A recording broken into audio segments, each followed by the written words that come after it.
Hello and welcome to the first promo of I've Got Your Back podcast with me, Ben Pearson. And my colleague is sat opposite me looking at me like I'm some sort of weirdo. So, hello, how are you doing? All right, mate. I think this is the second time that anybody will have seen me on your channel. Hopefully the last. Well, what we are here, why are we here? Can you tell me why we're here? Well, you've launched a podcast. We've launched a podcast for you. It was the first plan for your channel. When you came back to it, a year ago, you were like, I want to start a podcast, when you didn't really know what YouTube was. So we've actually managed to do it. We've launched your podcast upon the request of many, including yourself. Thank you. And this video is primarily just to give people a bit of a taster of what's to come and for you to give your insight of what it actually is. I want to get people in that have seen things, done things and experienced life that most of us only see through things on TV, in papers or here on radio, things that can happen to every single person around you and you never think it's going to be you. And now it's affected you. And these people that have come in have been absolutely phenomenal. They've made me cry. They've made me smile. They've made me laugh. One of them's made me laugh really, really well. Yeah. Which we'll go on to in a few minutes. But yeah, first of all, thank you for sorting everything out. No, my pleasure. Thank you for being there, mate. Because if it weren't for you and George, we won't be doing this now. So it means a lot. No, it's good, mate. I'm happy. I'm happy that everyone enjoyed the channel as it was. We are still going to continue with those videos, but people will enjoy the videos that we've got to come. I think we'll start off by saying that the video podcast, so the full-length video podcast, is going to be exclusively on Patreon. So obviously the patrons have been supporting the channel for a long time now. That's the only way that we can keep the channel going. It sounds like it's one of them made up things, but it's true. Like the ad revenue that's generated by YouTube is not a lot. So the Patreon really helps to be able to actually maintain the quality, get guests in, cover the costs and whatnot. So there'll be clips available on the channel, so where you're watching it now, from each podcast. You'll be able to listen everywhere. So it'll be on Spotify, iTunes. But if you want to sit down, get some popcorn and watch a 2-hour in-depth conversation, see Ben's face and the guest's face, it's exclusively on Patreon. So as you're watching this, it's available now. There'll be a link below if you do want to join and support. There's really low price points to join, and it helps us hopefully launch a second season. Yeah, exactly. Because if you don't, you're not going to get a second season. So if you like what you see and you like what you hear, we appreciate your support, because if not, that's it. You'll see me working at Asda or Rural Lane at Bradford, other Asdas are available. Well, let's jump straight into it, mate. Let's let people know the guests that we've had on and a little bit of an insight as to what to expect. So the first guest that we had on was Mr. Martin Hibbert. Absolutely phenomenal guy, wasn't he? So for people that don't know Martin was in him and his daughter were a victim in the Manchester bombing. Everyone in a 20-metre radius of the detonation blast, area zone, whatever you want to call it, were killed instantly. Martin and his daughter were 6 metres away from the suicide bomber at the time. They both received horrendous injuries, didn't they? Martin's now paralysed from the waist down. His daughter had a bolt basically through one side of her head. They both laid there dying, and it's about his story, his courage of pulling himself across the floor to get to his daughter, what he's gone through, the stresses, the strains, and he showed us a picture, didn't he? Literally 20 minutes before they're having dinner. They're having dinner. They're sat in a restaurant having dinner with his daughter, who have got no idea what's going to be going on. And then, like you said, an hour later, they laid on the floor, bleeding to death, destruction all around them, and then just his power. Just sitting in his presence. As soon as he came through the door, didn't I just said there was something about him. Yeah, I mean, it sounds like it'd be a really sad and gloomy story, but it were totally awe-inspiring. Yeah. His mentality towards life and his new lease on life that's given him is unbelievable. I think he, what a man, like what a human, and the stuff that's going on to do. So is in the process of training to be the first paralysed person to climb Mount Kilimanjaro. So he tells us about that as well. And yeah, just an unbelievable character. I think you're going to be totally inspired by listening to his story. And again, it's one of those things, it could happen to anyone. You know, he was going out to a concert with his daughter and the worst thing ever could have happened. And now he's got through it. So it's really good. It were an amazing story that I think people will enjoy. But yeah, that's going to be the first one, isn't it? Yeah. And then again, so the second guest is Mr. Billy Pierce. Absolute, what a legend that guy was. Comedian from what, the 70s, 80s, 90s? He's been around for however long. Yeah, 70s, 80s, 90s, but he's people don't realise how big and famous he was, like royal variety performances, several of them, royal children's variety performances, working with Take That, working with some of the biggest stars, singing in front of 130,000 people. This man is massively famous, but it's his Guinness Book Record holder as well, isn't he? Selling out the biggest Ambler tour kind of thing for pantomimes for years and years and years. But it's just full of heart. It's full of love, and he's one funny bloke. Like, we won't give any more away because the first 2 or 3 minutes of that podcast, I was in like tears. I almost choked on my tea. It was that funny. He comes out with a one-liner at the start of that, which is just a game changer. So yeah, amazing. Next guest was David Radband. See, that's again. This is for all the people. We're on a roller coaster here. We are. This is a gentleman who's served as a paratrooper in the Special Forces Support Group. So basically, they work alongside the SAS, SBS, and he's done several tours. He's had multiple conflict situations. He's come under fire from Taliban. He's taken some lives. But obviously he struggled with his mental health. But then now he's left the armed forces. He supports loads of charities. He's well looked upon people in the armed forces and special operations unit and stuff. And he's just on a mission to try and make a difference in life. Trying to support kids, trying to do everything he does. And one of his main roles in life now is to give people that have left the armed forces a role, because you can feel like you can feel left in dark basically.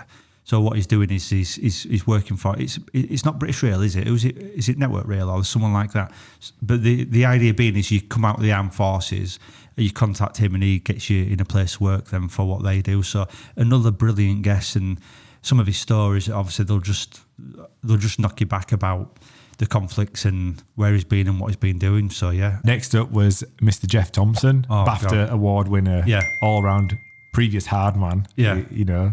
So for people that don't know Jeff in the 90s, he was one of the world's most famous martial artists, training all over the world and training with Chuck Norris, obviously the American hard man, star of all the films with Stallone and Delta Force and all these sort of things. But Jeff used to be a doorman, but unfortunately, as a child, he was sexually abused, wasn't he, by his martial arts teacher. So Jeff has gone on to be a doorman, a very successful doorman and a very feared doorman and martial arts instructor worldwide. While he's been doing that, he's decided to write some books, hasn't he, about his anecdotes shows and plays and of what he's been doing on the doors. This is now left to him having a BAFTA award. He's a BAFTA award nominee as well. Working now with Orlando Bloom, Hollywood heartthrob, Ray Winston, British hard man, world famous actor. What is it? 40 books, over 40 books. Yeah, I think so. Yeah, 50 DVDs he's been in part of, and he just continues to write, work, and lecture, positive outlooks. But I was just speaking to George about this. If you watch Jeff, his arms are always up. He's animated with how he talks, but it's like he's pulling you in. Amazing dude. I mean, that was a standout podcast for me as well. The next guest was Mr. Luke Ambler. Oh, good bloke, that, isn't it? Good Dad, bloke. Yeah. Mental health advocate. Yeah. Dad first. That was his line, wasn't it? Because what we do is we get people to introduce themselves, don't they? Yeah. And first thing, I'm Luke Ambler and I'm a dad. There were no other, I'm Luke Ambler and I've done this, this and this and this. It was Luke Ambler, I'm a dad. And that's his biggest goal, really. And his other accolades were irrelevant, weren't they? Yeah, so basically Luke, founder of Andy's Man Club, in theory saved thousands upon thousands of lives. He's got all the people that are struggling to talk in one place. He's a lecturer now. He goes all over the country. He's sponsored by so many big people. Public speaking to make sure their companies do good work. Thousands for charities raised. I think that podcast is going to help so many people. Yeah, because it pulls down any stereotypes about mental health and men with mental health and everything he's been through. When Luke talks, you listen. Yeah, it's like your dad. You can't help but listen. Yeah, he's just it's like your wise dad just giving you. Yeah. Oh, your granddad Whitworth's originals when I were a lad, and this is how my life. But like you sit there, don't you, with mouth open, like listening and taking in all his oral. Yeah, I loved every second of that. I didn't want it to stop that podcast. It was amazing. It was. And then finally, it were Mr. Stevie Hurst. Right, Stevie Hurst, wow. Stevie Hurst is a name you probably won't know. You'll have seen him. He's a worldwide image that people have seen, but you probably won't ever know his name. Stevie Hurst is one of the people on a London bridge when the terrorist stabbed and killed 2 people and stabbed another 3. Stevie Hurst is a tour guide that was working really close to the scene. He's jumped out of the car and he's disabled the terrorist who's wearing a suicide vest with a gentleman who's got a fire extinguisher and a Knoll tusk. Oh yeah, that was it. Tusk. Something like that. Yeah. They've held him down, which the bravery of that is just phenomenal. Until police have, I'm not being funny, popped a cap in his ass. Yeah, that's a way to describe it. There's no way to describe it. Yeah. Police have rolled up and police have killed him because he's got a suicide vest on. But talking to Stevie about the impacts of, he's just gone on a normal day's job. He's just driven round a corner, as we all do one day, and there's people scuffling at the side road. Yeah, and he refused to accept the accolade of hero. Yeah, he didn't want to know, did he? No, but there's no other way to describe it. If he was going about his daily business and he saw that and he ran towards what he didn't know what it was at the time, he wanted to sort of disarm a situation, didn't realise that we're a terrorist with knives taped to his hands. Because there were as well, there was duct tape to his hands.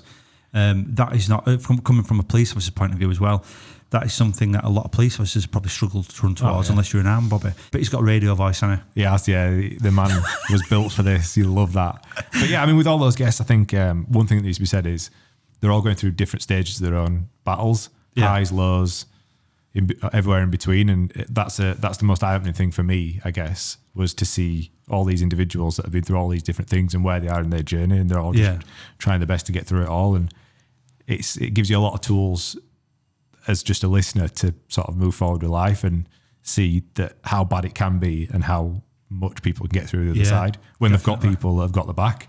Yeah. So I think it's it's just an amazing series. I think people are going to be blown away with it. I'm excited to get some feedback. I am too. What I want to stress about this as well is these stories. It's awesome to see these people that have been through hell or been through something extraordinary, but they're laughing. Absolutely. They see them sat there, and no matter what they've been through, they laugh. Not obviously about the event, but they laugh. You can see the love inside them. You can see the passion inside them, and you can see that they've all got a goal to go towards, rather than they're not dwelling on what's happened in the past. They're not hating what's happened in the past, and they're not saying like, I'm bitter. They're all sat there saying, this is what's happened.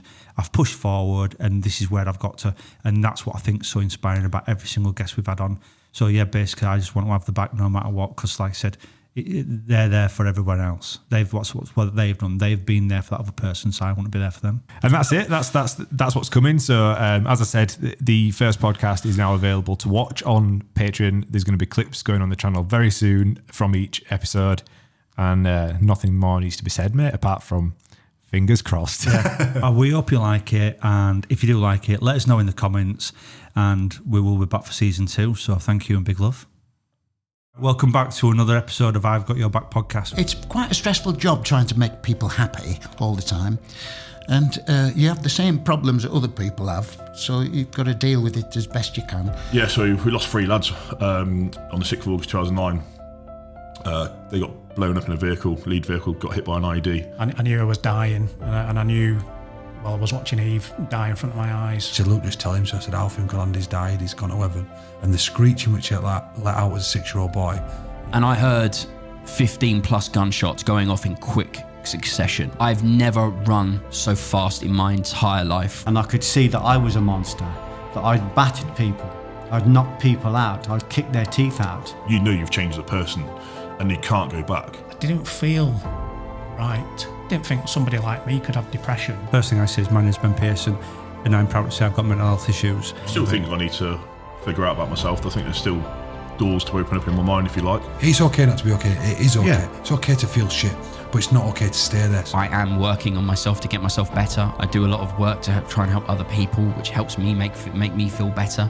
I've got your back, mate, so if ever you need out, you know where I am, so thank you very much. Cheers, bro.